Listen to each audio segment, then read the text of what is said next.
Welcome to another episode of इटका technology and beyond super tech series. आज हम बात करेंगे टेक्स्ट जॉइन की, कैसे हम मल्टीपल रोज में जो है वो डाटा एक ही लाइन में लेके आएंगे। इसको कुछ इस तरह से समझते हैं कि मान लीजिए मेरे पास ये अलग अलग रोज में जो है वो डाटा है और उसको एक ही रो में लेके आना है। तो देखते हैं कि इसको हम जो है वो कैसे एक ही लाइन में लेके आएंगे। तो लेट्स स्टार्ट, देखते हैं।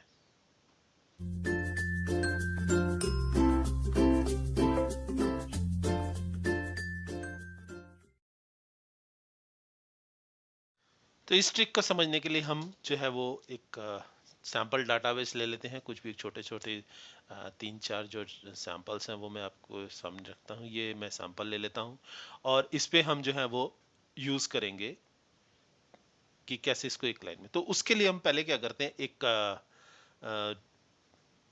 कमांड का यूज करते हैं। पहले उसको देखते हैं, that is fill and I'll select justify। तो फिल जस्टिफाई क्या करता है? फिल जस्टिफाई भी यही काम करता है, वो सबको एक लाइन में ले आता है। बट इसकी थोड़ी सी लिमिटेशंस है। अब वो लिमिटेशंस क्या है कि मान लीजिए कि जो भी रिजल्टेंट रो है, अगर उसकी विड्थ कम है, जैसे कि मैं नंबर 2 में लेता हूं, इसकी विड्थ थोड़ी कम है। अगर मैं इसको सेलेक्ट करूं, अब जैसे उस लाइन में, अब इसको यहां पे अगर हम सेलेक्ट करें और इसको बाद हम फिर से फिल जस्टिफाई में जाए इस तरह से, तो क्या होगा कि जितनी भी विड्थ होगी, जितना उसमें मर्ज हो पाएगा उतना ही आएगा। इसको और अच्छी तरह समझते हैं कि ये तो बिल्कुल ही विड्थ कम ले लेते हैं फर्स्ट नंबर में, और इसका फिर से मैं फिल जस्टिफाई करता हूं, तो ये क्या करेगा, ये उसको एक लाइन में नहीं लाएगा। जितना फिट होगा ऊपर की लाइन में उसको ले आएगा, बाकी को जो है वो छोड़ देगा। और एक प्रॉब्लम और है इसके अंदर, इसको हम देखते हैं कि मान लीजिए ये वाला डाटा सेट लेते हैं। इसमें क्या है, एक मैंने इंटेंशनली जो है वो ब्लैंक लाइन छोड़ दी है। अब अगर मैं इसको जो है वो जस्टिफाई करने की कोशिश करूं तो क्या होगा कि जैसे ही मैं जस्टिफाई करूंगा वो सिर्फ वहीं तक करेगा जहां तक ब्लैंक लाइन है, उसके बाद की लाइन को जो है वो छोड़ देगा। तो ये तो बात हुई इन डाटा सेट्स की। अब मैं एक और डाटा सेट लेता हूं जिसके की अंदर जो फॉन्ट साइज है वो थोड़ा बड़ा है।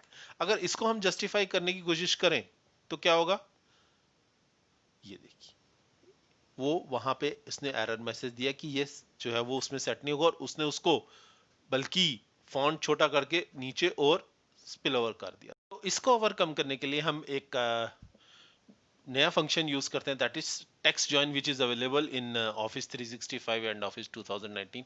अगर आप उससे पुराना वर्जन को यूज करें तो हो सकता है आपको ये वहां ना मिले, बट बहुत जल्दी जो है वो न्यू एक्सेल में ये आ जाएगा। तो ये क्या करता है, ये सबसे पहले तो डिलीमीटर लेता है कि क्या डिलीमीटर हमको बीच में चाहिए, और उसके बाद जो है वो पूछता है कि उसको इग्नोर, जो अभी हमने पिछले सेट में प्रॉब्लम देखी थी उसको इग्नोर करनी है कि नहीं लाइन करनी है। और इसके बाद जो जो भी डाटा लाइंस हम देना चाहते हैं, जो जो भी रोज देना चाहते हैं, उसका एड्रेस देंगे। और ये देखिए उसने क्या किया, उसने फटाफट से जो है वो उसको जो भी हमने डिलीमीटर दिया था उसको बीच में डाल के उसको उसमें बता दिया। अब हम चलते हैं अपने पुराने केस में जहां पे कि ब्लैंक लाइन थी। तो इसमें हम टेक्स्ट जॉइन जो है वो लगा कर देखते हैं। तो यहां पर मैं लिखता हूं टेक्स्ट जॉइन, और इसके बाद मैं उस पूरे डाटा को जो है वो उसी तरह से जो मैं डिलीमीटर देना चाहता हूं और फिर मैं ब्लैंक इग्नोर करना चाहता हूं कि नहीं चाहता हूं, यहां पर हम इसको इग्नोर कर देंगे। और इसके बाद जो जो भी मेरे को लाइंस लेनी है उसको मैं यहां पे सेलेक्ट कर लूंगा, और यहां पर मैं इस ब्लैंक लाइन को भी जो है वो सेलेक्ट करूंगा और एंड में ये ले लूंगा, और इसके बाद just I close it out and press enter. तो ये देखिए उसने सारे के सारे डाटा को जो वो एक ही लाइन में ले आया, और उस जो ब्लैंक लाइन थी उसको उसने इग्नोर कर दिया। तो बस यही है आज की ट्रिक कि कैसे हम फटाफट से टेक्स्ट जॉइन से बहुत सारी रोज को एक ही जगह में एक ही रो में ले आएंगे, विदाउट फियरिंग अबाउट या seeing about the width of the जो भी कॉलम की विड्थ है उसके हिसाब से। ट्रिक में बस इतना ही। See you in the next video with some more exciting tricks and tips. Bye bye.